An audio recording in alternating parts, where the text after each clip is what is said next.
Voltamos a falar aqui da economia global, porque a União Europeia deve aplicar 21 bilhões de euros em tarifas a produtos americanos, caso o bloco não chegue a um acordo comercial com os Estados Unidos. Vamos até a Flórida agora, porque o Eliseu Caetano participa ao vivo aqui com a gente e tem mais detalhes a respeito desse assunto.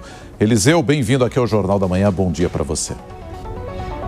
Oi, Leonato, muito bom dia para você, para a Soraya e para todos que nos acompanham. Como a gente diz por aqui, Happy Monday, é segunda-feira, viu? Agora, quem não deve estar muito feliz é Donald Trump, que daqui a pouquinho deve estar acordando lá na Casa Branca, na capital Washington, D.C., onde tem agenda prevista para cumprir hoje durante todo o dia, viu? Tudo por conta dessa afirmação feita pela presidente da União Europeia, Ursula von der Leyen, de que o bloco europeu ameaça taxar os Estados Unidos em cerca de 21 bilhões de euros. Isso dá algo em torno de 25 bilhões de dólares e em reais, Nonato, pasme, 137 bilhões de reais na cotação do dólar de hoje em tarifas sobre produtos dos Estados Unidos, caso o bloco e o Washington não cheguem a um acordo antes do dia 1º de agosto, que é o prazo final dado por Donald Trump para começar a taxação, o tarifaço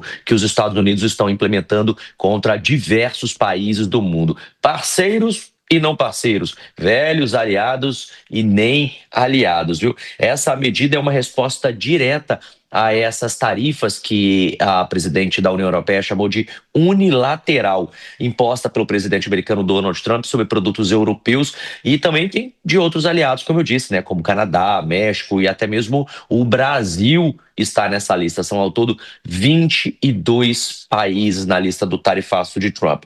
Segundo a presidente da Comissão Europeia, o bloco ainda espera evitar uma retaliação formal e aguarda até o fim de agosto para tentar uma saída diplomática.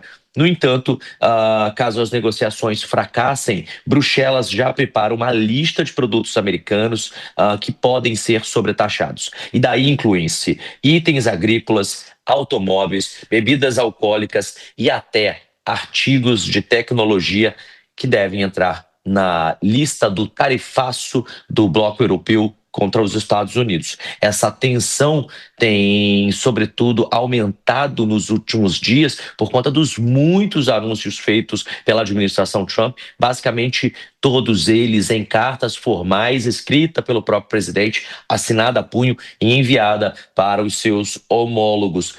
Tudo isso começou ali no início de julho, a gente acompanhou aqui no Jornal da Manhã, quando essa nova rodada de tarifas chegou até 50% sobre as importações estratégicas, como, por exemplo, aço, alumínio e componentes industriais. De toda essa lista, o Brasil é o país que vai ser mais taxado, cerca de 50%. Eu volto com vocês no estúdio do Jornal da Manhã.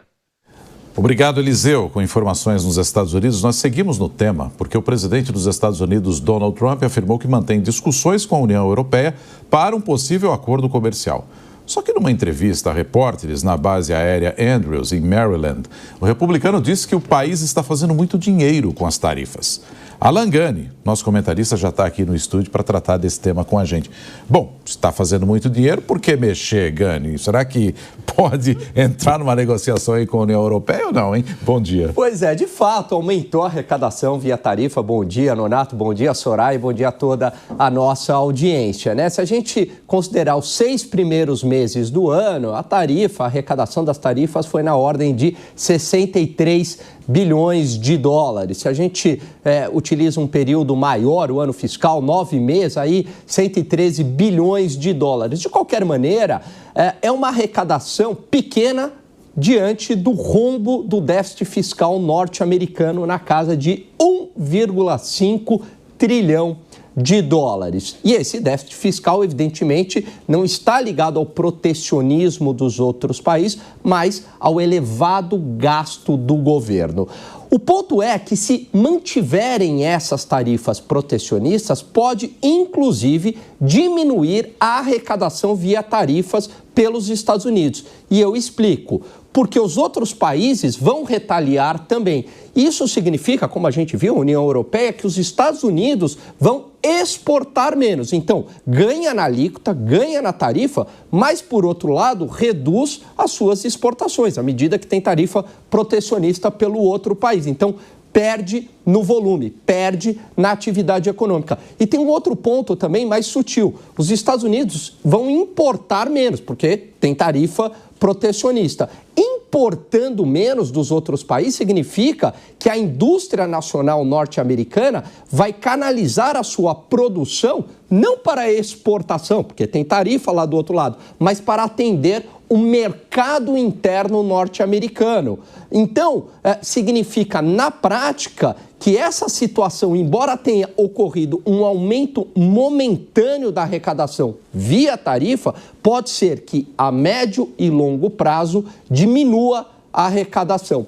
A teoria econômica e a evidência empírica não traça nenhuma relação entre protecionismo e redução do seu déficit fiscal. Obrigado, Gani. Até daqui a pouco, hein?